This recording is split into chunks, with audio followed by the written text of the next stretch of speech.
Have you ever been with a guy who treated you extremely well, catered to you, listened intently, and was so focused on making you feel special? And then, out of nowhere, he does a complete 180. He stops paying attention, stops treating you well, and even acts like you're crazy for thinking there was ever anything between you. It leaves you feeling stupid, humiliated, insulted, and embarrassed. Women hate when they're dating a man who does this, and there's often a psychological reason behind it, a fearful avoidant attachment style. Nevertheless, it is angering to a woman. It feels like gameplay. We don't understand that. It's like you like us 1 minute and we're going along with it, enjoying it. It's super fun, and then the next thing you know, you're not interested, you're pulling back, you act like we haven't had anything, like you don't know us. And it's just a really strange phenomenon that can really throw a woman off, and it can make her begin to act clingy. It can make her question herself. It can lower her self-esteem.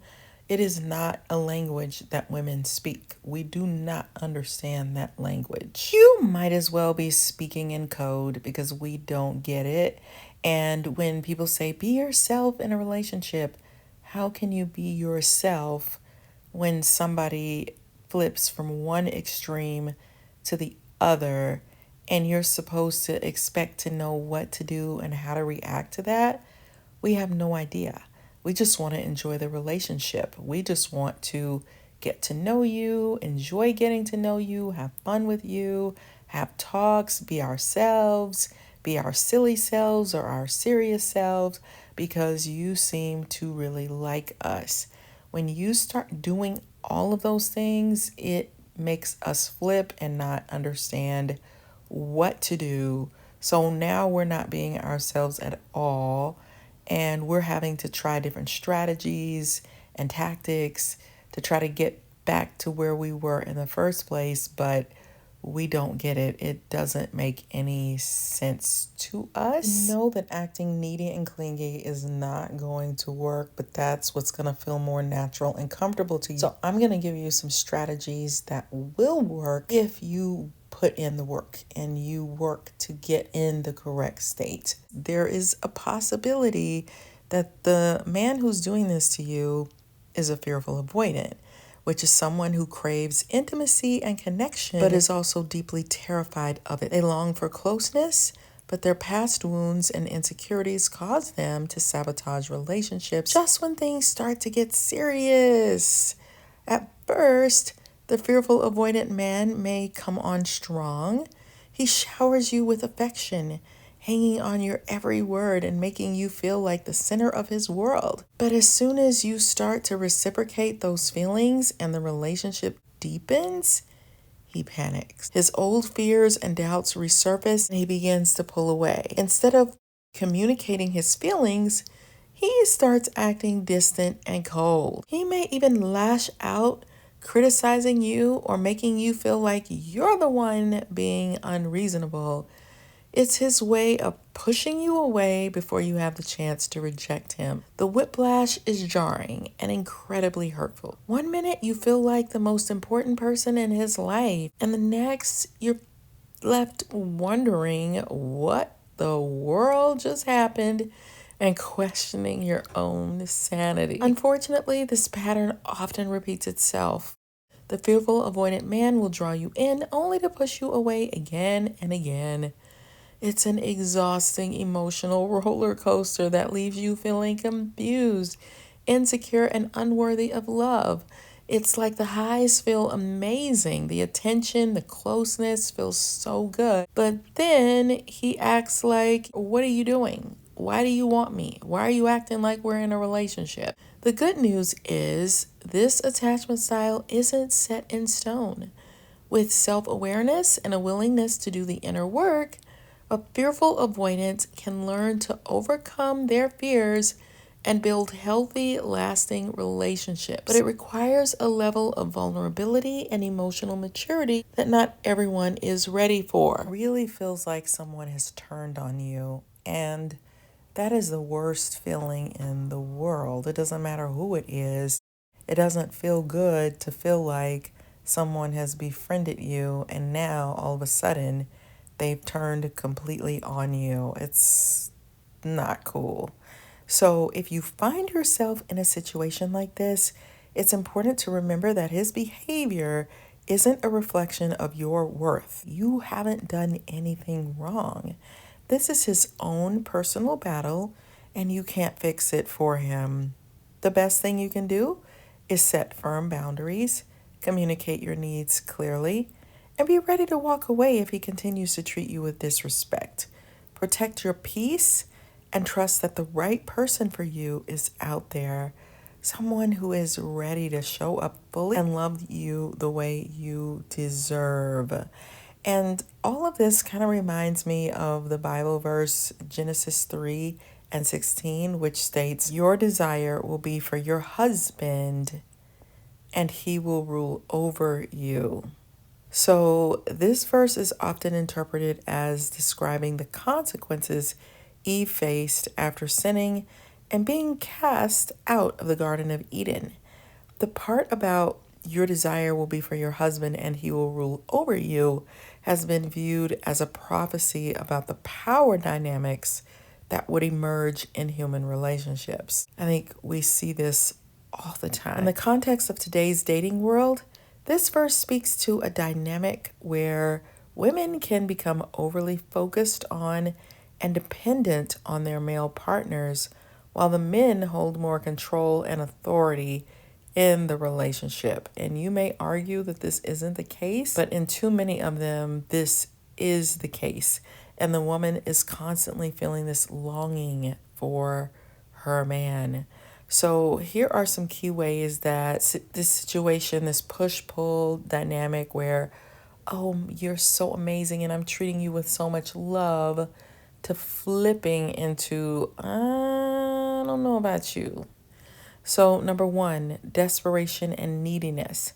Women may develop an intense desire or craving for male attention and validation, leading them to tolerate poor treatment or chase after men who are emotionally unavailable, because you have been weakened when someone does that to you, and it makes it difficult to fight back or to even know what to do. Number two, imbalance of power. Men may feel empowered to rule over their female partners, expecting obedience and deference rather than true partnership. 3. Lack of autonomy. Women may sacrifice their own identity, goals, and boundaries in an effort to please their partner and keep the relationship intact. So, it is important to note that this verse is describing a broken, fallen state of relationships, not an ideal to strive for. The Bible also teaches that in Christ, there is freedom, equality, and mutual submission between men and women. The antidote to this unhealthy dynamic is for both partners to operate from a place of wholeness, security, and self-worth. Women should resist the urge to find their identity and value in a man and instead cultivate their own sense of purpose and autonomy. And men should lead with humility, care, and respect, not domination. Ultimately, healthy relationships are built on mutual love, trust, and understanding, not a one-sided power structure. By rejecting the ruling over mentality and embracing true partnership, both men and women can experience the freedom and fulfillment God intended for human connection. Okay, so I want to give you some suggestions for how to maintain your integrity and move on mentally when dealing with a fearful avoidant partner. So you want to reclaim your integrity. Do not chase or beg for his attention. Chasing will only reinforce his avoidant behavior. Instead, give him the space he's asking for. And then avoid trying to fix him or change his behavior. You can't control his actions, only your own responses. So think about what your responses will be. You want to also set clear boundaries about how you're willing to be treated. Communicate your needs calmly, but do not negotiate them. Refuse to engage in drama or arguments. Stay grounded in your self-worth. If he continues to treat you poorly, be willing to walk away because your dignity is more important than trying to make it work. So you want to have a let him go mentality. Resist the urge to analyze or obsess over his behavior. It's not about you. Focus on your own healing and growth. Invest time and energy into the things that fulfill you. Practice self-compassion. Remind yourself that his issues aren't a reflection of your worth. Surround yourself with a support system of friends and family who uplift you. Consider therapy or coaching to help you process the experience and move forward. So, how to interact if you can't get away from him? I mean, of course, ultimately, the dream is for this relationship to be wonderful and be back in its original state. But you have a fearful avoidant here. So, if you have to interact with him, keep interactions brief, polite, and detached. Do not share personal information. Do not react emotionally to his distancing or criticism. Remain calm and unbothered. If he tries to hoover you back in, reaffirm your boundaries firmly. Avoid getting drawn into the drama. Your priority is your own peace of mind. So the key is to take your power back. This isn't about punishing him. It's about honoring yourself. When you stop chasing and start focusing inward, you open the door to true healing and growth. Trust that the right person for you is out there and you'll find them when you're ready. I was about to end this video and then I just saw the title of a message that says, "It's not over until God says it's over." And I don't know about you, but there's a lot of songs out there with the word over in them. A whole lot of songs. It's crazy. And if you were to see those songs and you're in this situation where you're with somebody who's confusing you, you might say, "Oh, that's a message for me. It must mean that it's over." But this message that I just saw says it's not over until God says it's over. And if you believe in Jesus, then you understand his power. And to me, it's a super powerful statement that transcends who we are. This is God's earth. This is his plan. This is his trajectory. That person who is behaving the way that they're behaving, they may be in your life for a very valid reason. And to me, it's not over until God says it's over means that God will win. He will reign supreme, regardless, whether it means he's going to introduce someone else to you at the same time, and you're going to not gloat, or you're going to be humble when this happens. And you're going to still be kind and respectful, but you're going to get the best person for you, even if it means that this person in their arrogant state is going to remember you forever. And I'm not saying that in an arrogant way either, but there's something about you that is attractive and appealing to him. Otherwise, he would never have even tried to talk to you. You are special. You are a ruby. You are amazing. And you are valuable. And I want you to stay in your valuable state. Do not reduce your value because of someone else's petty words and actions, because of somebody who is confused internally and hasn't completely done the work.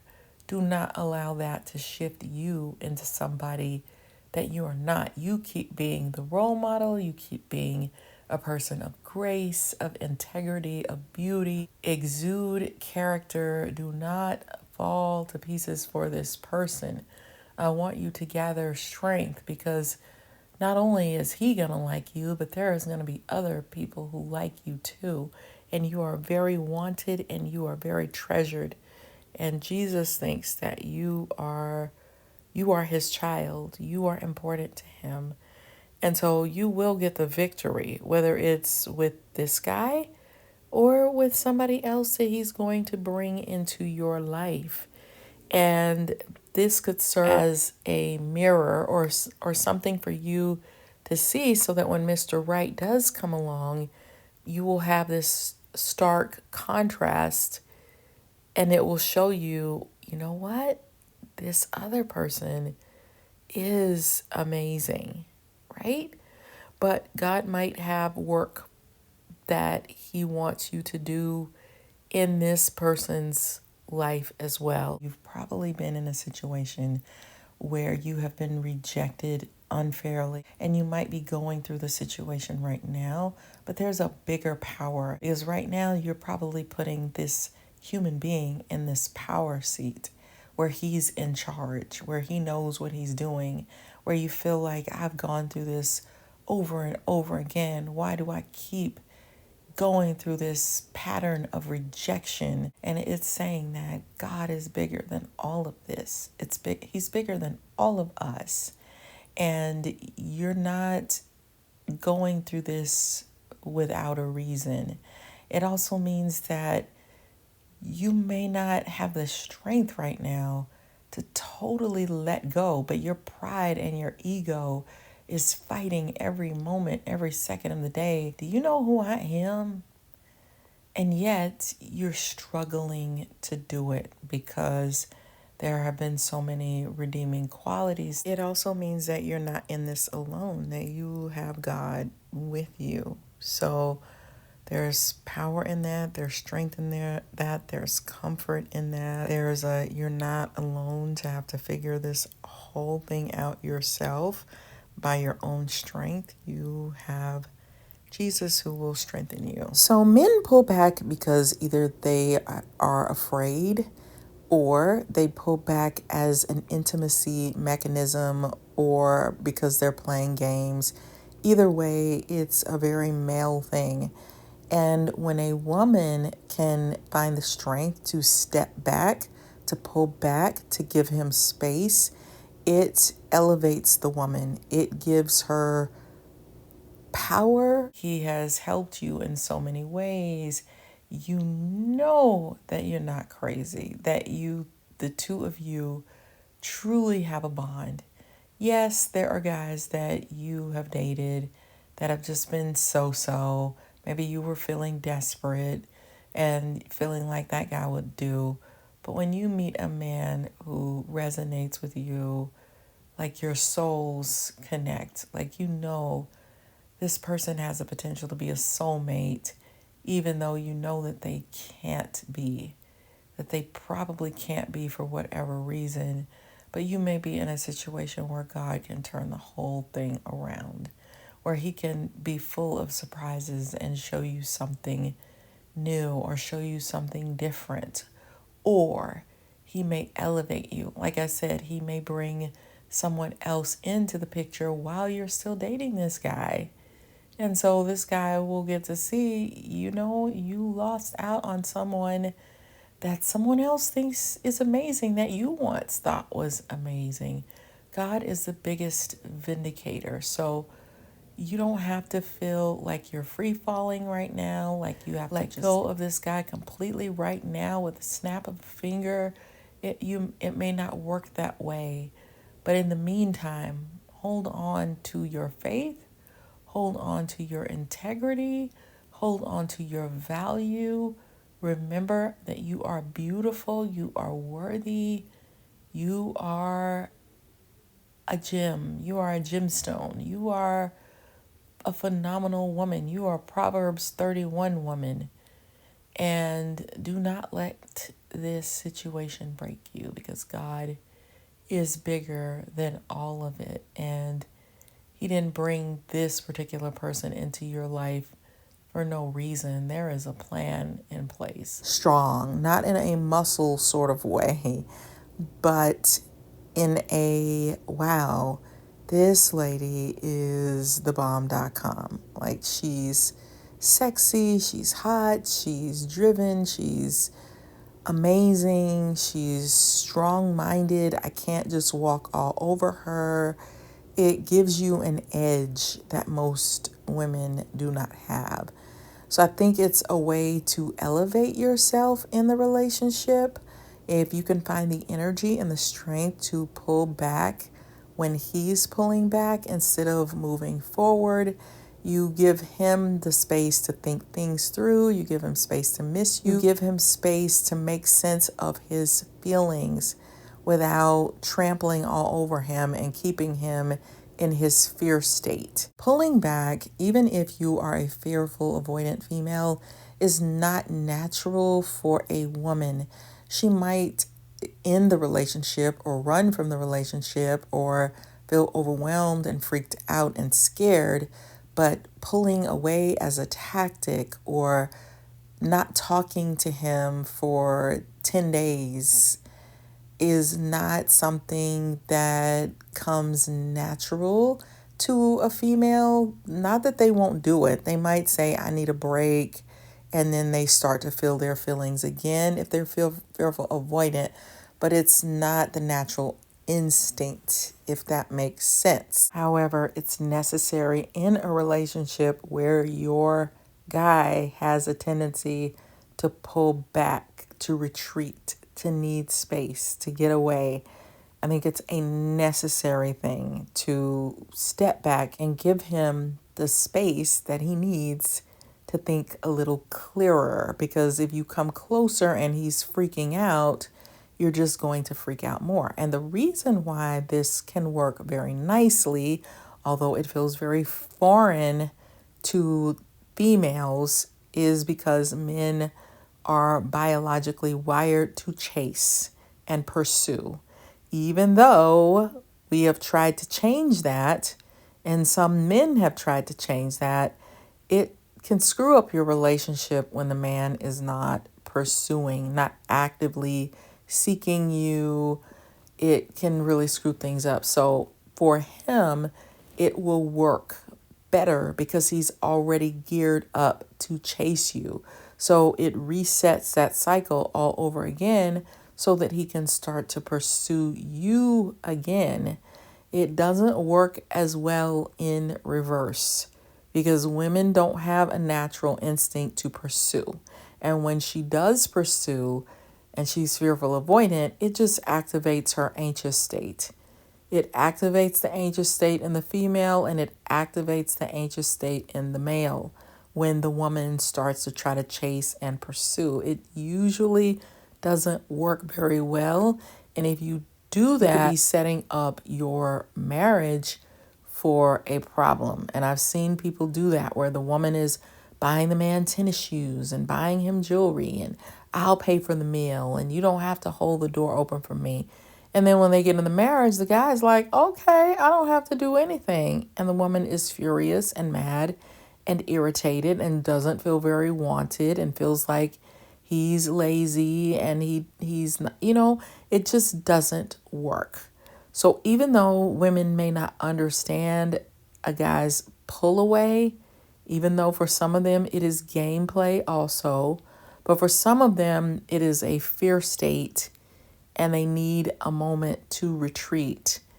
Even though you don't understand that and you feel guilty and weird by saying, I'm going to give you space. Like I'm not trying to play games, but I need you to understand that you are not going to keep rejecting me. You're not going to keep quote unquote insulting me, because we're not talking about like major insulting, but just sometimes if he's starting to kind of take you for granted or starting to treat you like, oh, okay, you want me. It's sort of like the guy will pursue until he catches you. And then sometimes he will relax and start to take you for granted, or he might feel like, do I really like her? Like, why does she want me so hard? And it's frustrating because it's like we could have a guy that we're not really interested in, and he actively pursues you until you want him. that doesn't usually work in the reverse. So it's like, okay, you win. Not that you win, but I'm won over. Like, I'm starting to have strong feelings for this guy because he's been after me, after me, after me. And then once he gets you, if he starts to flip that, like, oh, okay, now she's all on me and I can say what I want, do what I want. She's not going anywhere. That is a mistake for a guy to make. But usually when women are hooked, they're hooked.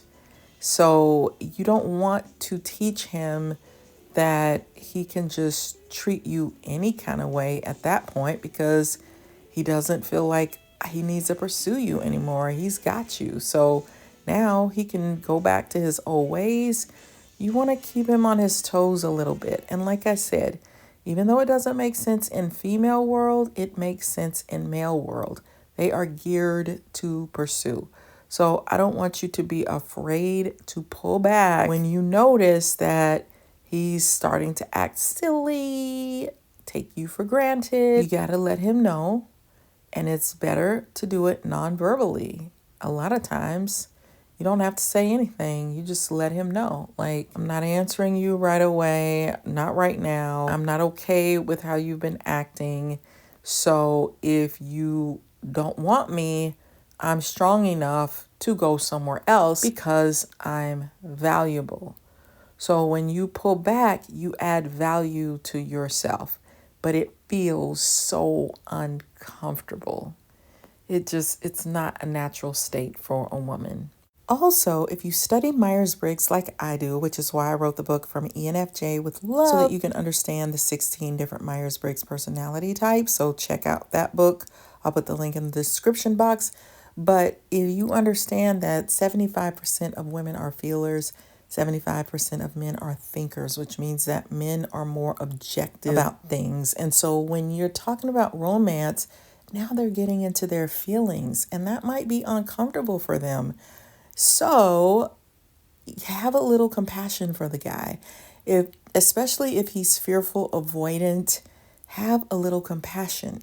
And remember, compassion for a man who's a thinker and objective about things, it doesn't mean that you're going to let him walk all over you and take advantage of you and pull back and treat you like, get away from me. Like, why are you all over me?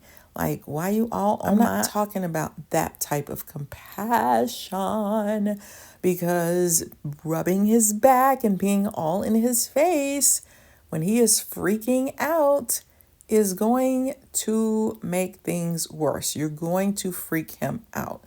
I'm saying have compassion for the fact that he may not be as in tune with his feeling side as you are. So give him some time to catch up, because he is freaking out. That's not his natural state. It is, but then he can become very freaked out about it and need his freedom for a while. Like, I am just all into this girl. I am such a simp. I don't want to be a simp. Why am I letting this girl do me like this? Let me get away from her. So have a little compassion. It's not his natural instinct. And if you give him some space, he'll come bumbling back. There's a back and forth thing happening. Back and forth, back and forth. Especially if you are fearful avoidant, you need that back and forth to develop trust, to get close to somebody, to learn to trust them. There is a back and forth rhythm that can take place that can help them to work out a lot of the anxiety and the need to pull away. So it's not all bad. And of course, I may not know what the heck I'm talking about, and you can let me know that in the comments. If you're like me, you need something that you can hold in your hand. And that's why I wrote Flip the Script on Love, not knowing that I was trying to help my fearful avoidant attachment style that I had no idea existed. I thought I was a secure attachment style, but I knew something was off in relationships. So I think my book will really bring you comfort. And then you want to make sure that you're not dating a narcissist, So if you read my book, The Workplace Narcissist, I'm going to break it all the way down and explain to you what a narcissist is. Make sure you share this video that you think it will help.